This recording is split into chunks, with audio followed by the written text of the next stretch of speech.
Dobar dan.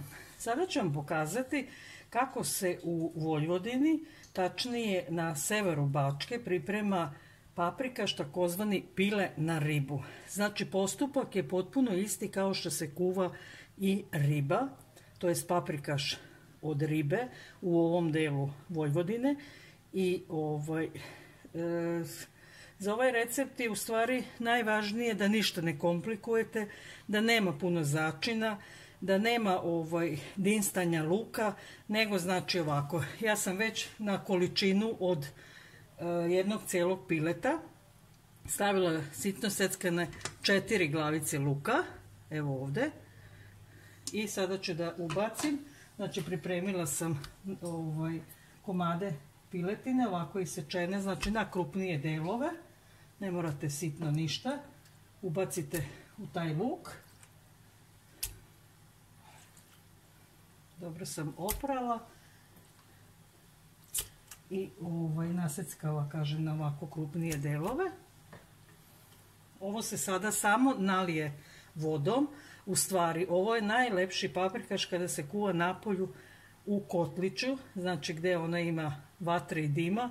Tu ima i odličnog ukusa za ovaj paprikaš, ali sada ću vam pokazati postupak, a neki naredni, odnosno riblji paprikaš ću se potruditi da vam pokažem napolju u kotliću kako se kuva. Ali ovo je recimo sada prikaz za one koji nemaju mogućnost dvorište i da zapale vatru i da ga kuvaju baš u kotliću. Znači stavili smo luk, stavili smo meso, sada nalijemo vode. Znači na količinu od jednog pileta, ja ću uključiti da se to već greje.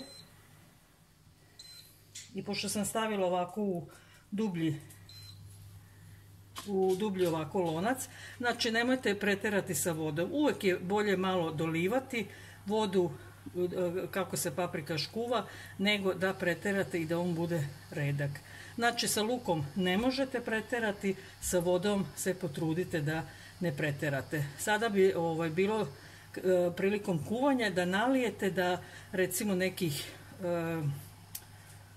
10 centi od mesa i količine mesa bude naliveno sa vodom. I kad provri, onda ću vam pokazati šta ide od začina, a najbitnije je da imate dobru papriku.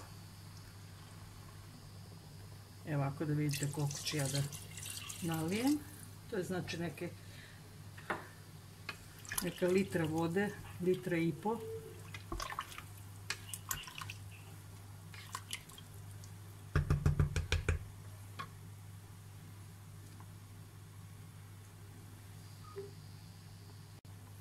Evo znači na to malo veće pile koje sam ja imala, litra i pol vode je sasvim dovoljna. Sada ćemo sačekati ovo da se prokuva, pa ćemo dodati začine. Paprikaš je provrio, evo vidite u kojoj količini se on sada lepo kuva. Ovaj sav luk što sam stavila, on će fino gustinu dati. I sada u ovom trenutku stavljamo začine. To može biti za početak, kasnije tamo pri kraju ćemo da probamo. 1 kašika soli. Na količinu znači od 2 litre vode i 1 pile stavit ćemo jedno 3 kašike paprike. Sad ćemo malo da smanjimo, jer paprika zna da napravi penu pa da iskipi. Evo ovako, 1.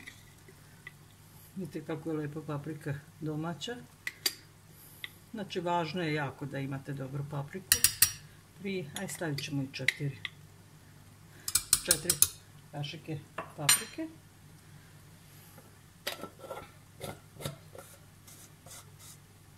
Stavit ćemo ovako 1,5 otprilike soka od paradajza. Isto ako poželjno, ako imate domać. Može od začina još ovaj krupniji biber. I tamo negdje pri kraju, pošto ne smemo da kuvamo ljuto, imamo malu devojčicu, stavimo feferonu, pa ko bude želeo da iscedi da bude ovaj paprikaš ljut.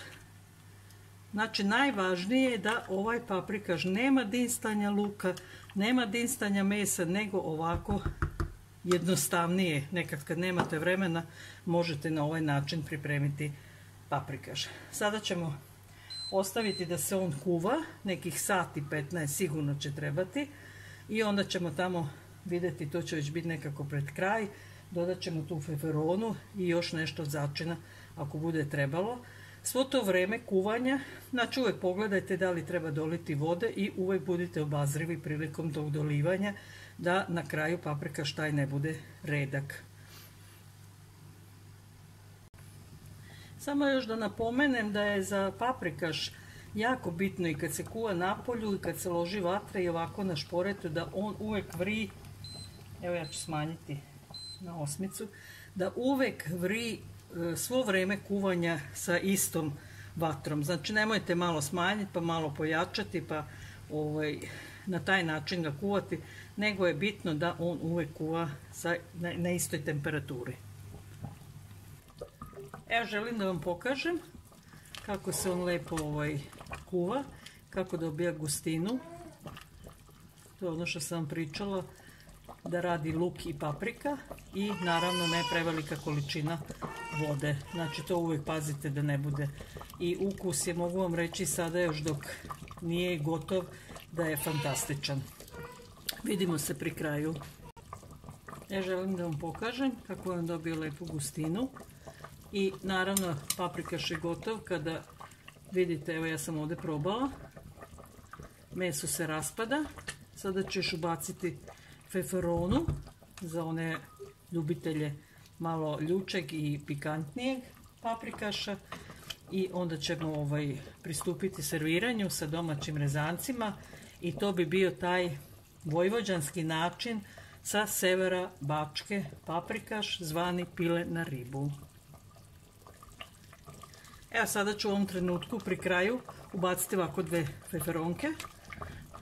Znači pri samom kraju zbog toga da vam se ne bi slučajno raskuvale pa zaljutile ceo paprikaš i nekih 5 minuta je dovoljno da ovo još vri.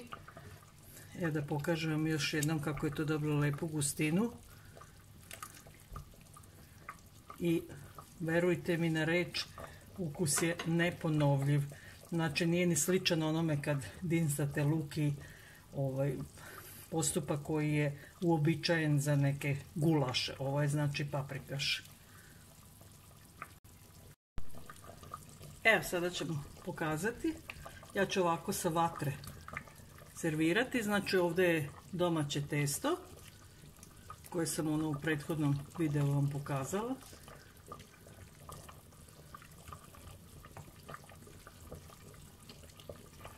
Evo, malo sam sada oko tanjira, ali to ništa ne smeta, vizuelno jedino. I ovo bi bio taj paprikaš pile na ribu na vojvođanski način. Probajte, vrlo je jednostavan način kao što ste vidjeli i brzo gotov. Ako nemate baš domaće rezance, kao što sam ja napravila, može i kupovni, samo pazite da se ne prekuvaju i da izaberete neko koji su slični domaćem. Prijetno!